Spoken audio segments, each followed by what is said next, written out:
Ito po, sinasabi ko sa inyo is a different scenario at different problems, different cases ng ating application, no? Pero kung mga beginners pa lang po kayo, ito po ang lagi kong sinasabi po, isang tulong ko lang po sa ating mga kababayan na makaalis at makapag-process ng kanilang mga papeles na mapabilis at nang hindi na po ma-reject at isang pagkakataon ng ating mga Pilipino na makarating din po sa US. Kilala ba tayo ng consul pagdating natin sa final interview agad-agad? So ngayon malalaman po natin. Tara, i-discuss na po natin ngayon at wag na po nating pahabain. Hi guys! Good evening! Ngayon po, nagbabalik uli ako ngayon sa inyo, si Jeannie Pinaaway, at pag-uusapan po natin ngayon sa gabing ito kung ano-ano nga ba ang tatlong mga tanong na napaka-importante sa konsul pagdating natin sa final interview.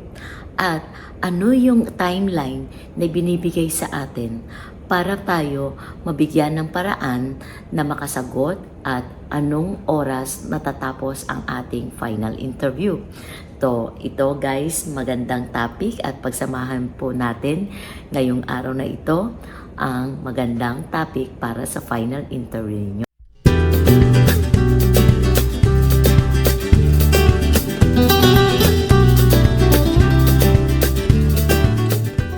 What is exactly knows ng visa interview about sa atin? Alam nyo ba guys, mga kababayan, nakuha ko po itong mga information na to dahil naalala ko po nung nandun na po kami sa Hawaii, nakakilala po kami ng former visa officer dati na siya po ay nag-work sa US visa ng I remember like 15 years. So, pero retired na po siya. So, nagkaroon po ako ng chance, kaming mag-asawa, na itanong po namin yung mga out of curiosity, since nakapasa na po ako.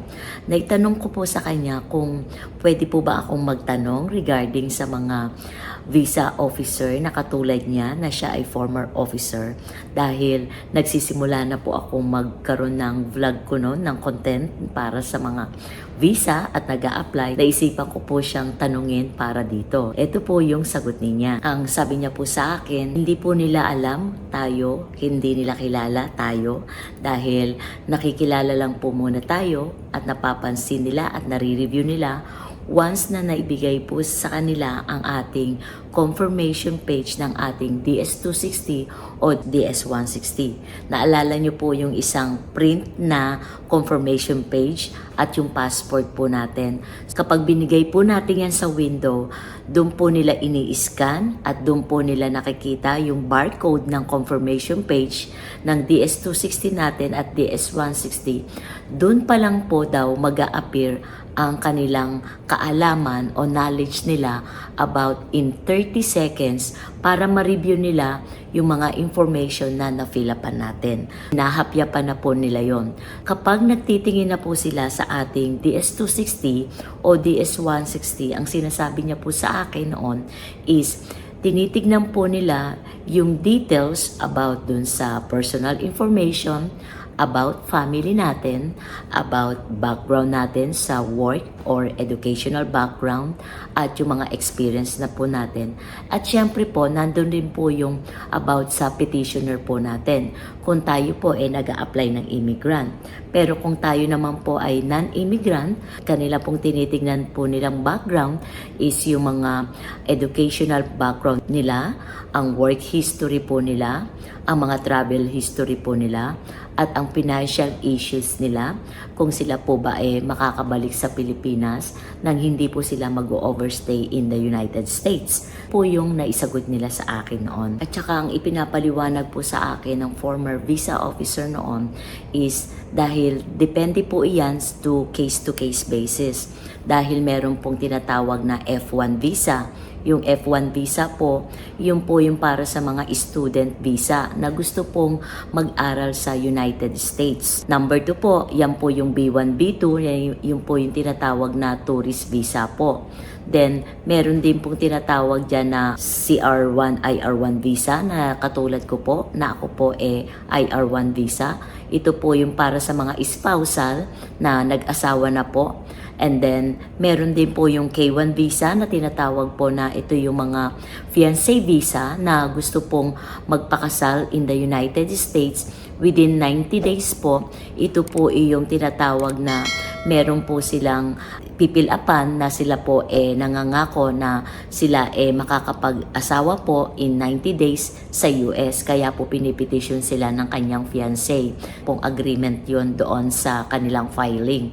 And then also nandyan din po yung mga family na mga IR2, IR3, and then meron po yung tinatawag na F3, F4. Iba-iba po kasi ang klase ng visa. Meron din pong tinatawag daw na visa na O visa, which is yung po yung mga special visa na mga scientists, so yung meron po dyan mga special talent nila. Meron din po na tinatawag na J1 visa, yung po yung mga working visa naman po sa US na magwo-work sila doon. Iba-iba po talaga daw ang category ng visa, kaya tinitignan po nila case-to-case basis kung ano po yung part na bibigyan nila ng pagtutuunan nila ng pansin sa pagtatanong po nila para sa atin. Depende po sa category ng ating visa. Nandyan rin po yung M1. Yung M1 po, I think, I remember, yung po yung sa vocational. Then meron din po yan H1B. Then meron pong EB1, EB2, EB3. So, iba-iba po talaga klase kasi ng visa, no? Depende talaga yan kung ano po tayo nabibilang sa category. Pinapaliwanag po sa akin ng former officer.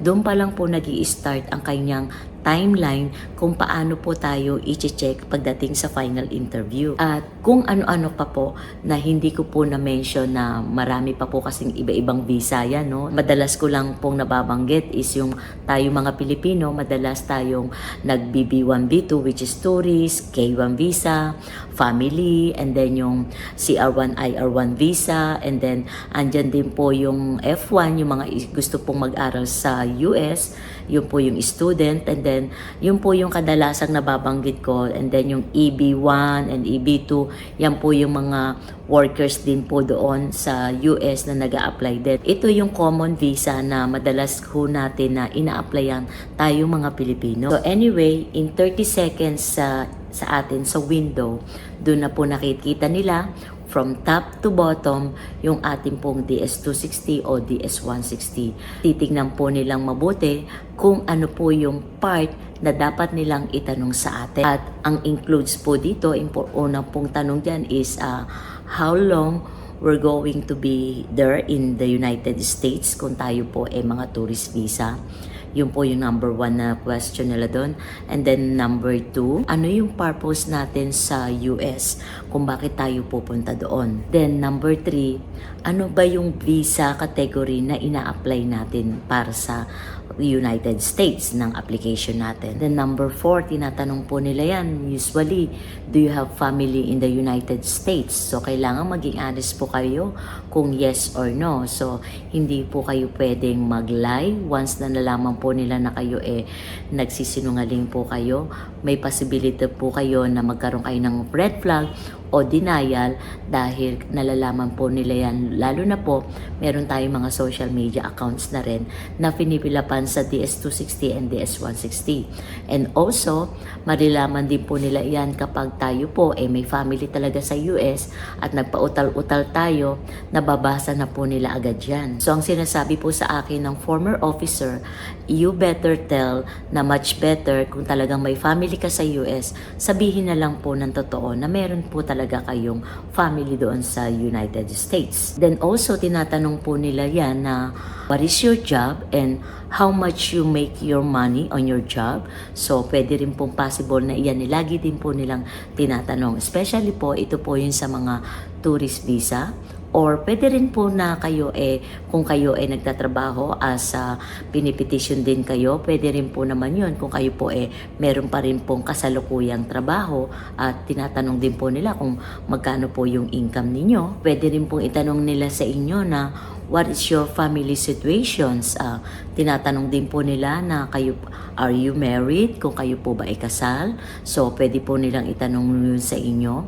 And kung naipaliwanag nyo po sa inyo na kayo ay kasal before or ngayon, then medyo meron pa hong additional question regarding sa married po ninyo yon. At doon po sa additional ninyo, tatanungin po nila, do you have kids? And then after that, meron din pong additional question doon, are you planning to take your kids? O pwede pong tanungin din nila sa inyo na plano nyo po bang petitionin ang inyong mga anak? So kung meron po kayong mga anak dito sa Pilipinas. So lahat po ng mga question na yan ay napaka-importante po sa consult. So in general po, yan po madalas nilang itinatanong kasi diyan po sila ngayon magko-consider na whether they give you consideration na ma-approve kayo o ma-deny po kayo. So, dun po sa mga question na yon na simple question and basic question na kailangan pong alam nyo po yung isasagot ninyo. Dahil sa limit po ng mga visa officer na meron lang po silang binibigyan na mostly ang target lang po sa bawat each applicant is binibigyan po sila ng limit na 5 to 10 minutes. Kaya madalas po, hindi po hinahanapan ng mga documents. Dahil ang importante po sa mga final interview ng consul is makita po sa inyo kung paano po kayo sumagot. Depende po kung ano po yung nakalagay sa DS-260 and DS-160. Kaya lagi ko pong sinasabi na napaka-importante pong paghandaan at reviewin po ang lahat na nilagay nyo po sa DS-260 nyo or DS-160 dahil doon po nakasalalay yung mga tanong sa inyo ng consul. And then when in-interview ko po ang former visa officer, ang sabi niya po, usually po meron po silang target na everyday in each applicant, everyday in each visa officer, nakakapag-interview po daw sila ng mostly 150 to 200 people in a day. Kaya po ganun po kabilis silang mag-interview ng ang limit lang po is 5 to 10 minutes. That's why ang supervisor po nila laging sinasabi po sa kanila na no documents. Yun po ang sinasabi sa akin. Po ay in-interview ko po yung former visa officer noon nung nasa Hawaii kami. Kaya po nagtanong ako na is that true that you are not allowing no documents at all? Yes, he said yes. The reason why is because mostly ang documents is na-fraud po daw yan. Minsan nagiging fake lang. So they are much better to see you one-on-one on your interview. How do you react? How you present yourself? And how do you answer yourself? So, iyon po yung importante sa mga visa officer pagdating po sa final interview. Kaya sinasabi ko po, be prepared po, paghandaan nyo po talaga ang question and answer na to. And this is the reason why the most common na mga visa officer, ano ba yung most common factors na kailangan lang nilang pagtuunan ng pansin ang pagko-question kung saan ba sila magfo-focus based to your category po. Okay, sana nakatulong po. So pag-usapan naman po natin kung ano po ba yung mga top 3 questions na talagang pinagtutuunan naman ngayon ng visa officer. So ayan nabibigyan ko kayo ng tips. So ito po yung 3 question na ang sinasabi po sa akin na lagi nilang tinitignan para makapag-decide po sila at makapag-desisyon po sila kung bibigyan po ba tayo ng visa ng ating pag-apply sa United States. So, ang number 1 po na sinabi sa akin is kung kayo po ba ay na-deny before nung nag-apply po kayo ng visa.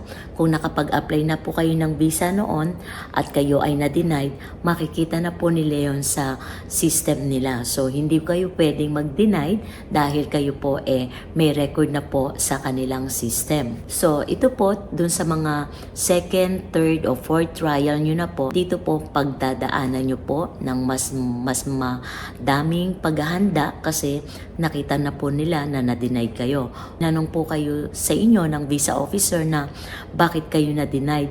Hindi nyo naman po alam kung bakit kayo denied kasi Hindi naman po sinasabi iyan ng Visa Console the first day na kayo ay na-denied, hindi naman po sinasabi sa inyo kung bakit po kayo na-denied. Kayo na lang po ang gagawa ng paraan at paghandaan kung ano po yung susunod na isasagot ninyo if ever na sigurado pong maitatanong po yun sa inyo. So maging honest na lang po kayo na isagot kay Visa Console based po dun sa inyong situation, kung ano po yung naging scenario nyo noon.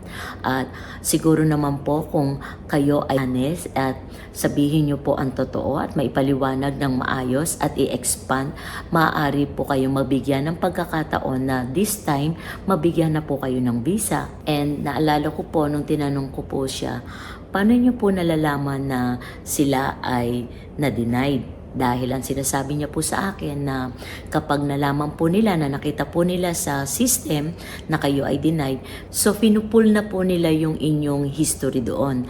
Nakikita po nila doon ang reason kung bakit po kayo na-denied. Doon pa lang alam na po nila sa system kung bakit po kayo na-denied dahil nandun na po sa history kapag nakita po nila ang case number niyo, why you had the reason that kayo ay na-denied. Kaya lagi ko pong sinasabi sa inyo, kung ito po first trial ninyo o yung ito po yung na kayo mag-a-apply sa US, try the best you can and try harder na mapaghandaan nyo po talaga ito, kasi kapag na-denied na po kayo, mas mahirap na po sa second chance na mabigyan uli kayo ng visa at ng pagkakataon. So as much as possible, kung sana po ito pong una nyong pag-apply makapasa po kayo. Kaya dapat po talagang lagi nyo pong paghandaan itong final interview ninyo once na nabigyan po kayo ng pagkakataon dito sa interview ninyo. Kaya po yung lahat po ng question, kung ano po yung talagang alam nyo po kung ano yung itatanong sa inyo, kailangan ipaghanda nyo po ang inyong sagot at para po sa final interview nyo, hindi po kayo ma-reject, hindi po kayo ma-denied o hindi po kayo ma-hold. Para mas maganda po, smooth po ang inyong final interview at ma-approve po agad yon. Okay, the number 2 question na napaka-importante is yung clearances. Yung kayo po ay walang criminal case record, because once na nakita po nila yan at meron po kayong case na history before o nasa Interpol po, so makikita po nila yung record na yan and then itatanong po sa inyo is what happened. Okay, dun po sa mga security background ninyo, so all the database na may access po ang US, so makikita po nila yan kung talagang may mga criminal case record na po kayo. If ever na nagpop-up po sa kanila yon, itatanong po sa inyo na what happened to this case. So i-expand niyo, ipapaliwanag nyo.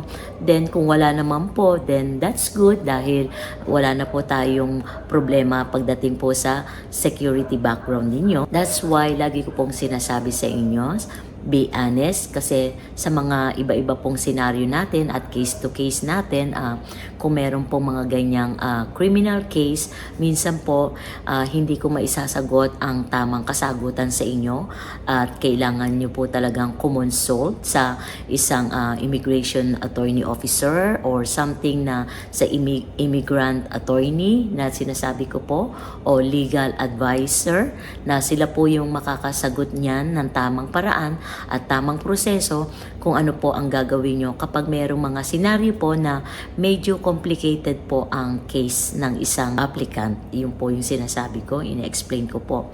And then number 3 question na napaka-importante rin sa Visa Console, tatanungin po nila sa inyo kung kayo po ba nakapag-apply na before ng petitioner sa inyo, na nag-apply na po ba kayo ng para sa immigrant visa nyo before, na kung ano po ba nag-apply po ba kayo ng green card para sa inyo before. Ito po napaka-importante po sa visa officer na malaman po iyan, kasi kung halimbawa po kayo na nag-a-apply po ng B1, B2 as a tourist visa, no?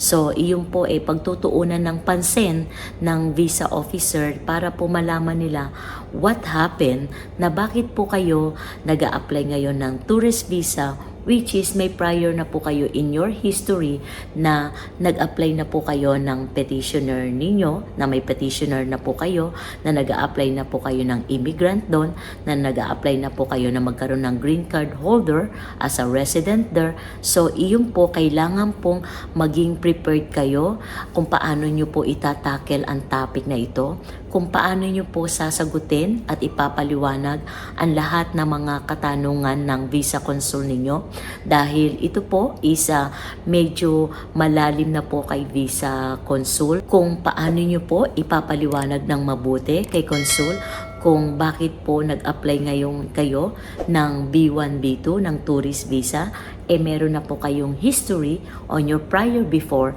on your, or someone of behalf of you na petitioner na kayo. So ito po is paghandaan nyo pong mabuti para po for your history, para hindi na po kayo magkaroon ng pangit na record sa US visa ninyo or doon sa ating US application ninyo, just in case po na po pangalawang pagkakataon nyo na po na mag-apply po. Ito po, sinasabi ko sa inyo, is a different scenario at different problems, different cases ng ating application, no? Pero kung mga beginners pa lang po kayo, ito po ang lagi kong sinasabi, mabuti po sa mga beginner, paghandaan pong mabuti agad para po hindi na po kayo magkaroon ng problema at the second time around na mag-a-apply po uli kayo.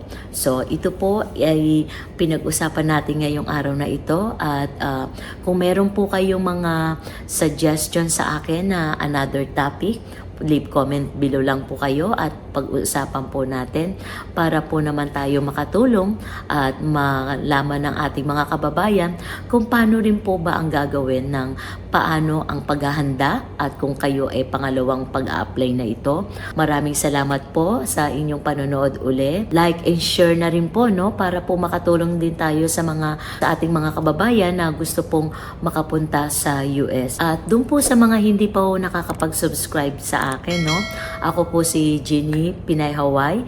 Ang aking pong layunin ay makatulong lang po sa ating mga kababayang Pilipino at ang advocacy na ito po ay libre, pero disclaimer lang po, hindi po ako legal advisor, hindi po ako attorney. Ito po isang tulong ko lang po sa ating mga kababayan na makaalis at makapag-process ng kanilang mga papeles na mapabilis at nang hindi na po ma-reject, at isang pagkakataon ng ating mga Pilipino na makarating din po sa US. So, thank you so much, and thank you po sa mga subscriber, and see you soon uli. Bye!